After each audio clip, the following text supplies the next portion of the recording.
Okay. Welcome back to Bloodborne. This is some post commentary because I forgot to hit the commentary button again. So I don't know why I'm just standing there like that, but I'm sure there's a reason. Anyway, I did have something to talk about, and I've forgotten what it was. Um. Oh, so I've been getting back into reading. I think that because I haven't really read in ages, so it was like it's been pretty weird for me to actually read books again. But it's nice, it's nice to just sit down and just read a book. But I've been reading The Witcher, which is pretty cool. I really enjoy it. And it's cool because it is basically especially because of the show that came out. It's really interesting, in the same way that Lord of the Rings is interesting in that it's different to the books, or all of these different things.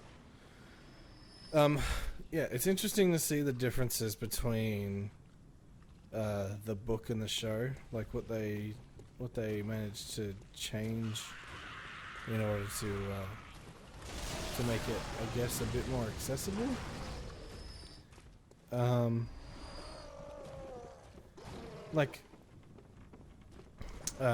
Geralt really kind of, focuses on the fact that he doesn't really consider himself human in the show, whereas I feel like in the book, at least, he's very kind of in denial that he's not human. That's interesting because it gives Geralt a bit more dimension than he does in the show, but at the same time, it's I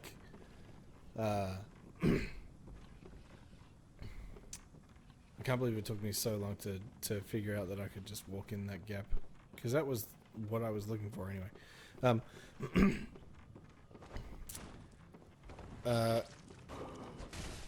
In the show, one of the first episodes, I think it's the second episode maybe, is the story with Phil Evandrel.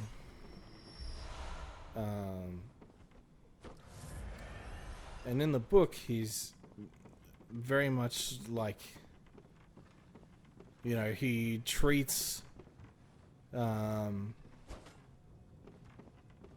what's his name? Torque. He treats Torque like his an actual person, whereas it's in the show he's you talk, so I'm not gonna kill you, you know what I mean? Which is less cool, I think.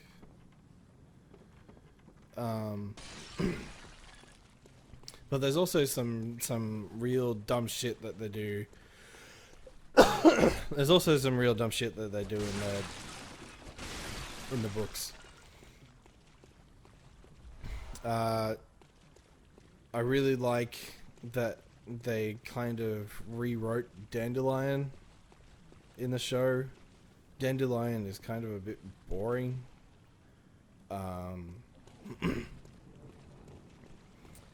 He's just really kind of annoying for no reason, and I think Jaskier is, he's supposed to be the kind of parallel to Dandelion, because he's, Geralt's friend, and you know, the story with Yennefer has Dandelion in it, and so Jaskier is in the story, and oh fuck, what is that? What's that town called? I don't remember. But anyway, Rind. That's the town. But it's just cool to, you know, Dandelion is like an actual interesting character, and he's funny now. I'm guessing that a lot of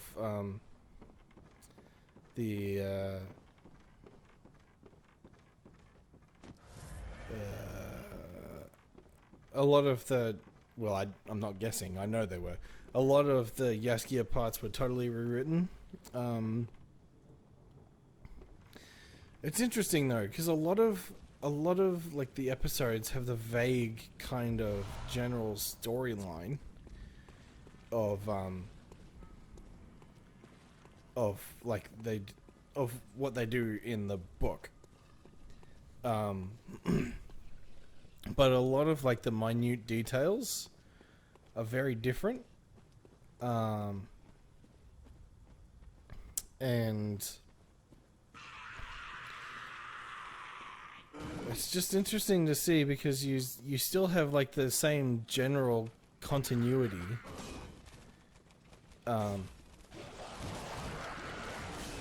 But like so much of it is just totally different when you actually like read the story. So like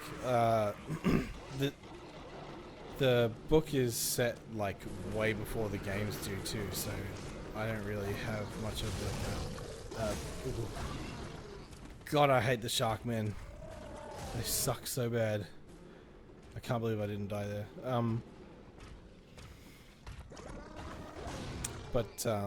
And I can't believe Simon doesn't die here too.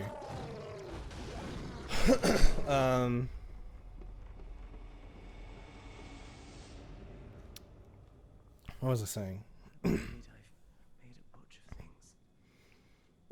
So like the same kind of general story is very much the same. Like the continuity isn't hurt by all the rewrites. And I definitely feel like it kind of condenses things a lot better. But at the same time, it doesn't give a lot of the character work that's in the books.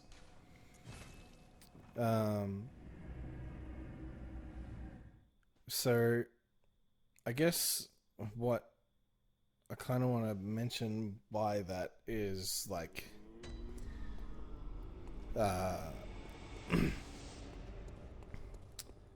Geralt is very kind of like, you know, gruff and dour, like he is in the games, for example.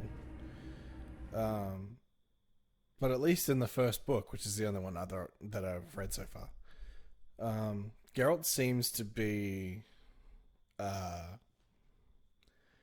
you know, kind of like cheery. I mean, not cheery, but like more cheery than he is like in the games, for example.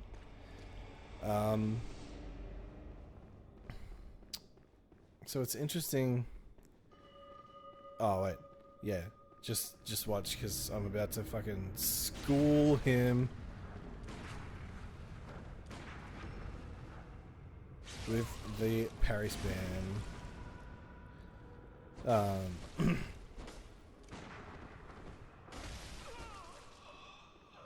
Yeah, get fucked, Brador.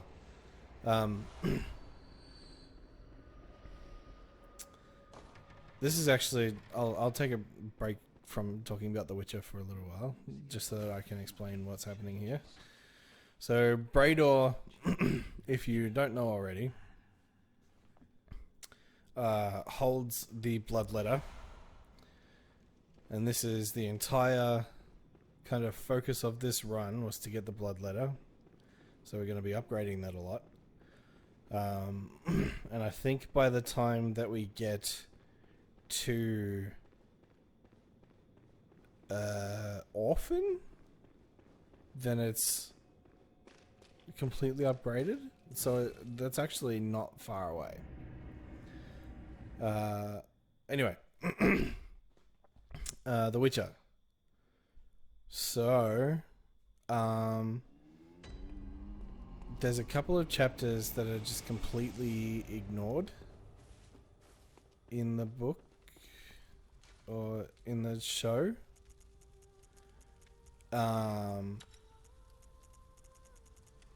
And oh shit, hang on. I need to just really quickly pause the commentary. Hang on. Oh shit, what was I saying? Geralt, gruff, kind of different in the book. Bloodletter. I've lost it. So I think where I was up to was the book, or at least the first book, is way before even the start of Witcher 1. Like, Geralt is quite old, especially in The Witcher 3. So The Witcher 1 is definitely... Oh, that was what I was talking about, the missing chapters. So, in the first Witcher book, there are lots of stories that just focus on Geralt.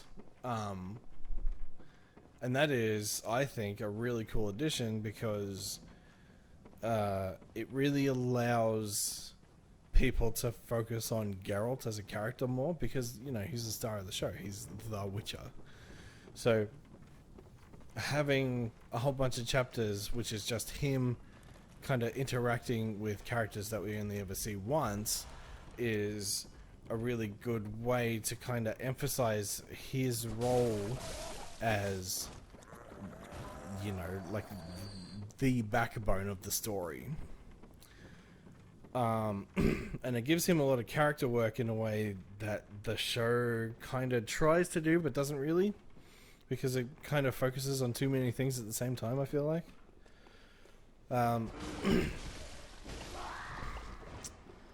Because in the show we're always looking at 3 stories at the same time, except for like the first episode, which is 2 stories at the same time, which I don't think really helps. Like, sure, we're trying to establish all of these characters at the same time, and that's fine.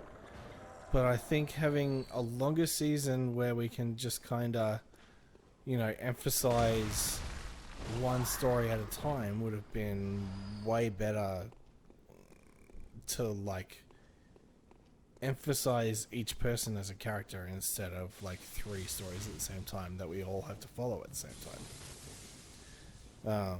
But that's just me. I think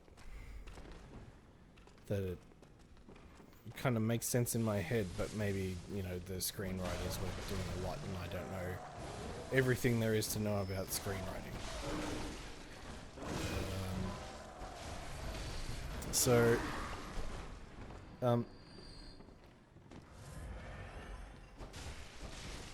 And I think that the show is an absolute triumph. You know, it's like the first... I mean, it's not solely a video game show because, you know, it's based off a book before it was a video game. But I feel like a lot of its influence comes from the video game, especially in Henry Cavill's portrayal of Geralt. So it's cool that, you know, a video game show, or a show based on a video game and a book technically, is so, you know, kind of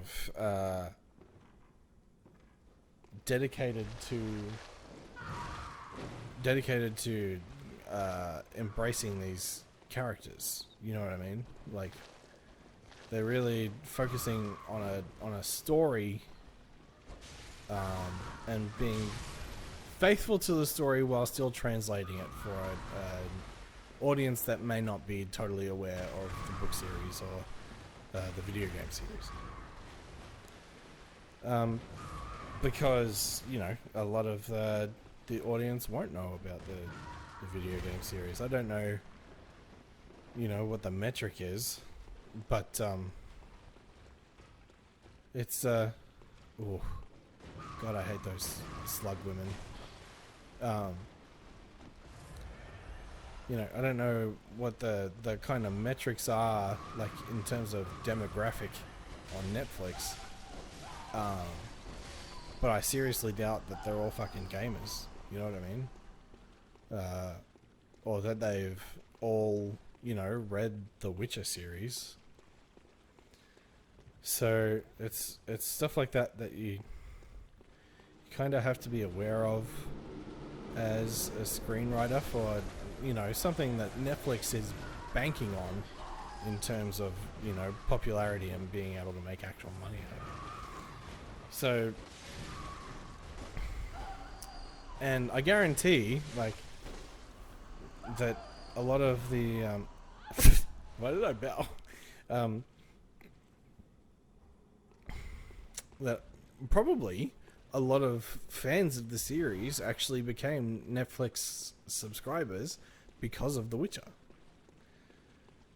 So, you know, that's kind of what they're banking on, really, is making money off new members and also, you know, justifying subscriptions from old members. So, it's kind of an important point that we have this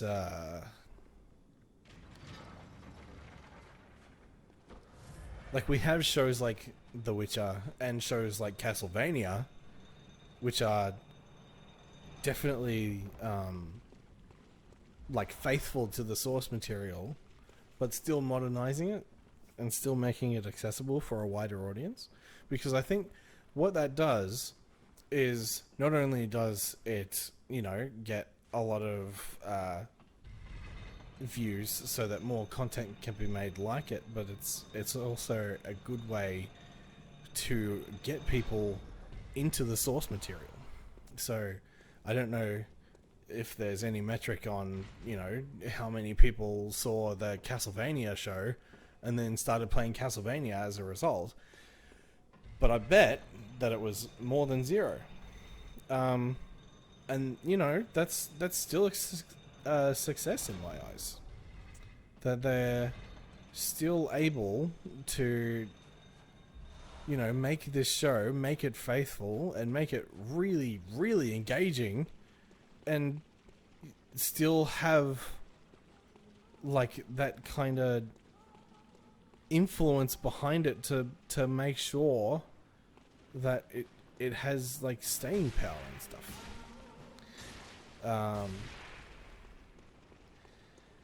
Okay, so this is going to be a whole bunch of me dying to Winter Lanterns because I suck at parrying. So I guess what I want to try and do... Oh yeah, this is where I'm really stupid. Because I didn't realize that I unequipped my gun. So I was trying to parry and then immediately dying because of it, which is always fun. So, ugh, God, I hate Winter Lanterns. They're just so annoying. Anyway, what am I saying? Watch Castlevania, play Castlevania. I guess that's it. Like, Castlevania, in addition to being a really awesome video game show, it's just an awesome show. And I think it's really important. I think that it's a turning point in terms of video game media as a whole. A lot of it has been, you know, like the cheesy Mortal Kombat movie and stuff like that. Like, it's all been kind of really ham-fisted. So it's just like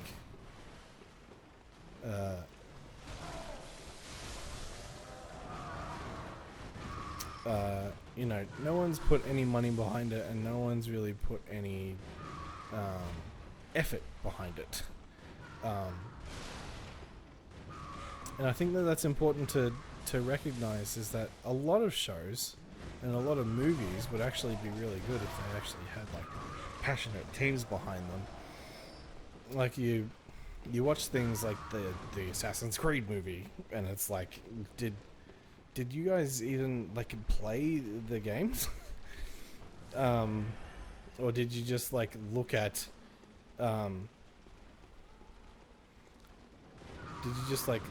pictures of like Ezio or Altair and then be like, oh, okay, I get it. Oh, just looking at that pisses me off, because I knew that I had it too.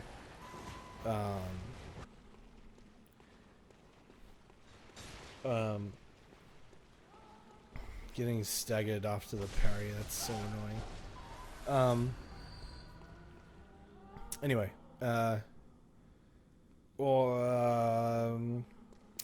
you guys know, if you've seen anything on my channel, that I'm a huge fan of the Monster Hunter series. So it's very depressing that there we go, there's a fucking parry.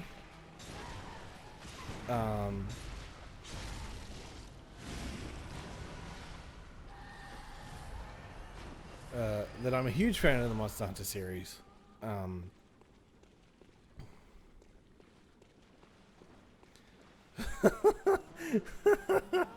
you see the panic locks? Oh man. And then I get really fucking unlucky with the... that annoys me so much. Would have been nice if I got a Cursed Damp Blood Gem. It would have been really good. What was I gonna say?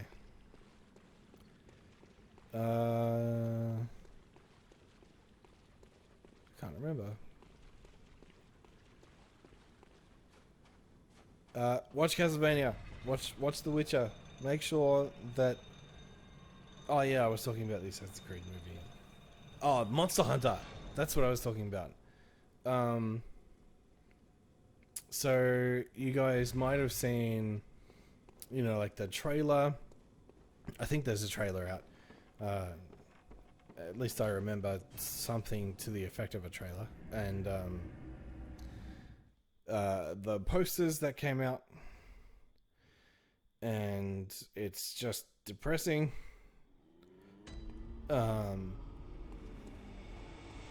I feel like, you know, we're going back, even after Netflix has been like so good at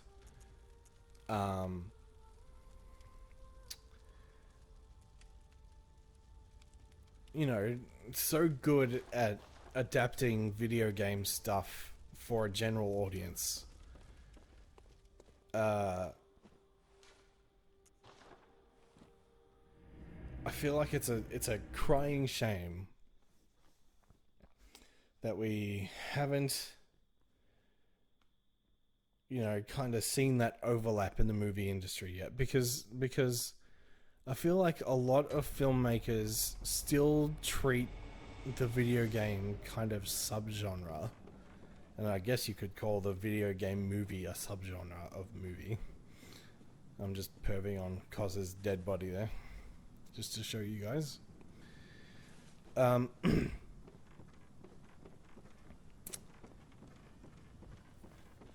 A lot of filmmakers and studios seem to treat video game movies without respect, I guess you would say. Like, video games are just like, it's one of the most profitable industries, like one of the biggest industries of the modern age. It dwarfs the movie industry. You know, even the most successful the most successful franchise that there has ever been, which is Pokemon, is primarily a video game franchise. Like, and yet, and this is coming at the stance that, you know, studios can make money out of it. That shouldn't be the objective. The objective should be to make something that is faithful and, you know, even, dare I say, artistic. But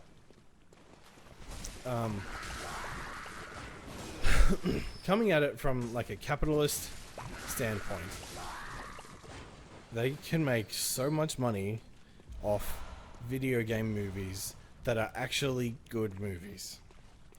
They could actually do really well with that.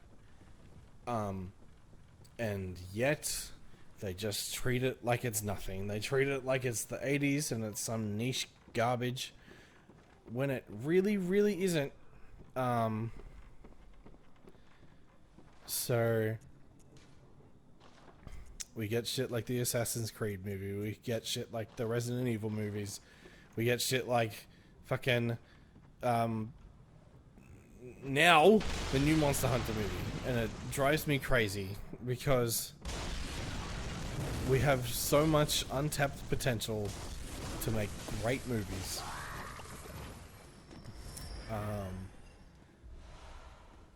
I feel like Monster Hunter, not really. They're really just kind of cashing in on a popular franchise that has exploded because of Monster Hunter World, and that's not a bad thing. Don't get me wrong.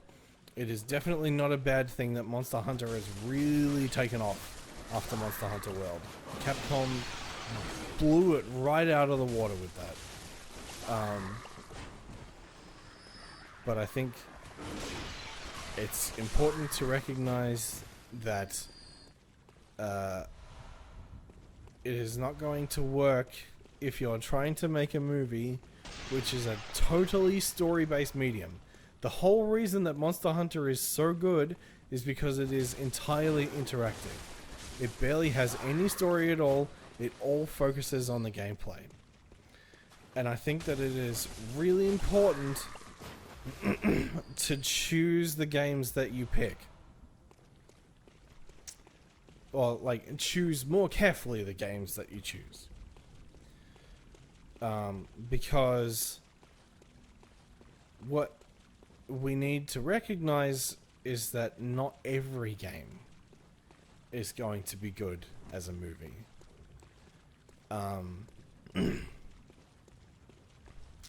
It's important to recognize that we have games that are very story focused, like The Last of Us. The Last of Us could be a really good TV series, and if memory serves, I think it's going to be a TV series.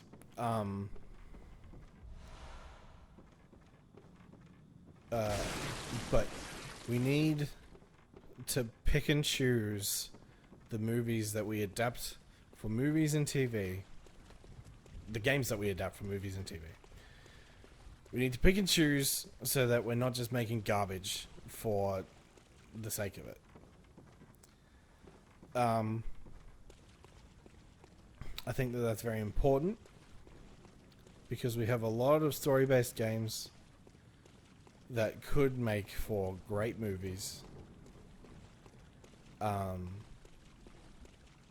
If we just gave it the time. If we gave it the time and the energy and resources, then we could definitely have some really great video game movies that are just, just adapted from the story. Like, I remember, like, District 9 was originally supposed to be the Halo movie. And that's really interesting. But I think it was abandoned because what they did was essentially they said, okay, we're going to make this movie, but we have a faceless protagonist.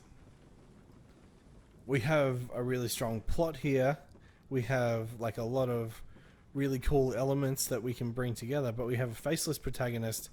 It's the early thousands, and we don't want to do that. So District 9 came out instead, and District 9 is fucking excellent. It's such a good movie. But, you know, like a lot of the resources eventually went into making a movie that wasn't like it wasn't the Halo movie, but it was supposed to be the Halo movie. Like, it was based in South Africa, which is where Halo 3 happens. Like, there are so many different things that you can tell that it was supposed to be the Halo movie.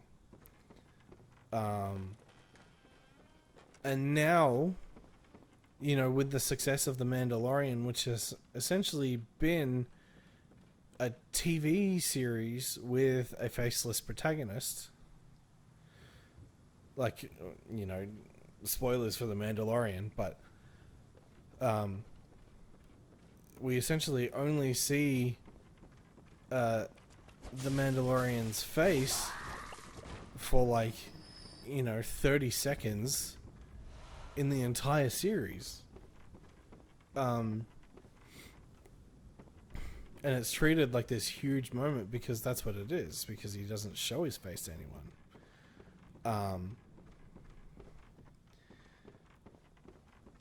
And I just feel like now, especially given this precedent, I think that now is the time for a Halo movie.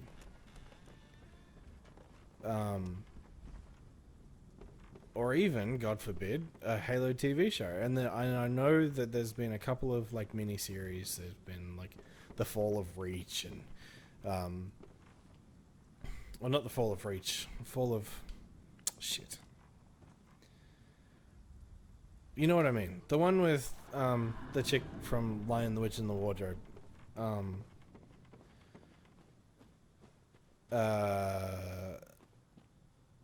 Like, there's been a couple of, you know, that kind of show already, but I think we need one with Master Chief now. I feel like we're ready for it.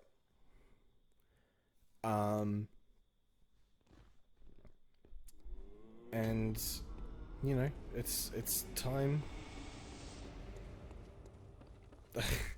It's time to just do it.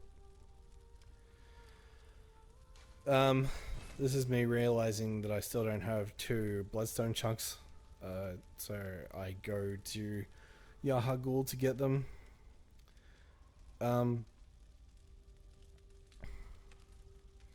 Man, I would love a Halo TV series or a Halo movie.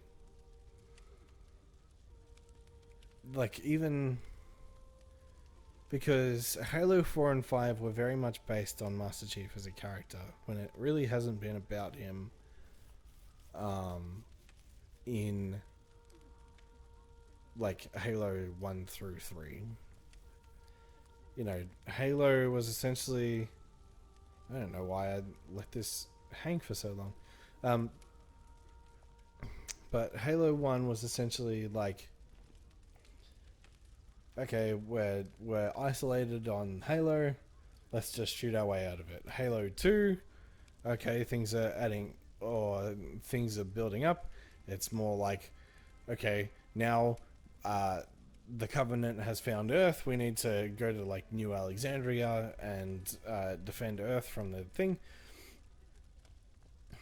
And also, you know, the Great Mind has also found Earth at the end of it. Halo 3, finish the fight, blow everything up. It's all really cool. Not much of it is about Master Chief.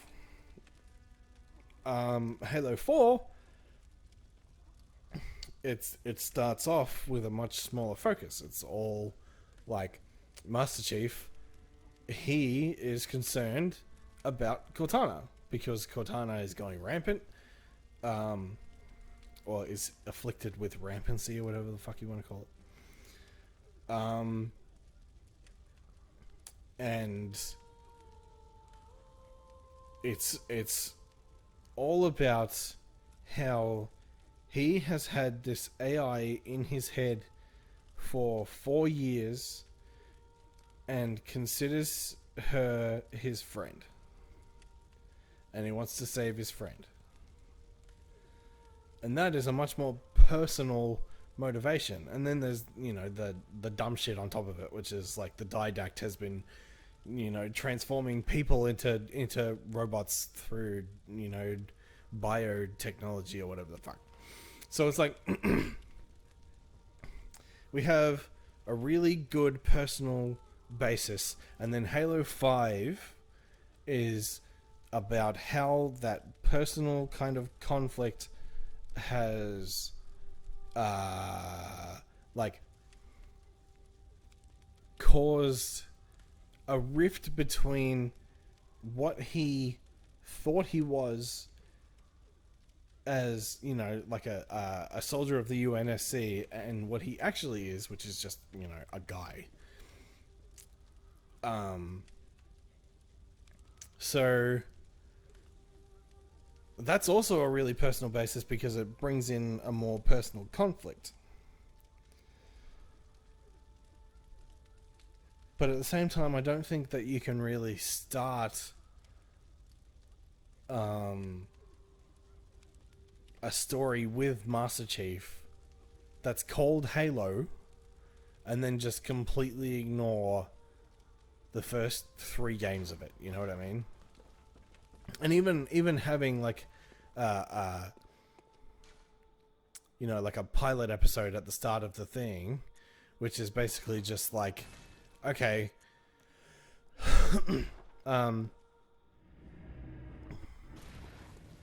yep, those are the 2 Bloodstone chunks that I need, and that's just me running back. And now I get my fully upgraded Bloodletter. What was I saying? Yeah, so even if we just had like a prologue episode that was like the fall of Reach, you know, the fall of Noble Team, and maybe even like we kind of start in media res, and we have June training the Spartan 4s, which get introduced at the start of Halo 4, and that would be cool because because we know that June survives Reach, and we also know, you know, a couple of other things. So it would be good to like kind of establish that, and then go back and then do the the original Halo trilogy. Kind of establish Master Chief as a character, and then when we establish that he has this, you know, deeply personal relationship with Cortana, then we bring that into the context of Halo 4 and 5, and probably Halo Infinite as well. And then we show, you know, the personal conflict, and the stakes are higher, and all that kind of stuff. I think that would be quite a good show. And this is, you know, just me theory crafting about what this show should be, and you know, I'm not a screenwriter.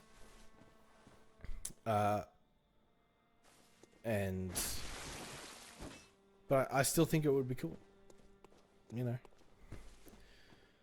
I still think that it would work as a show. Anyway, I think that's probably going to do for time. Thank you for listening to me, rant and rave about video game movies. So, the next episode is just going to be, normal commentary, all cool stuff. But, yeah, I will see you in the next video. Thanks for watching. Bye-bye.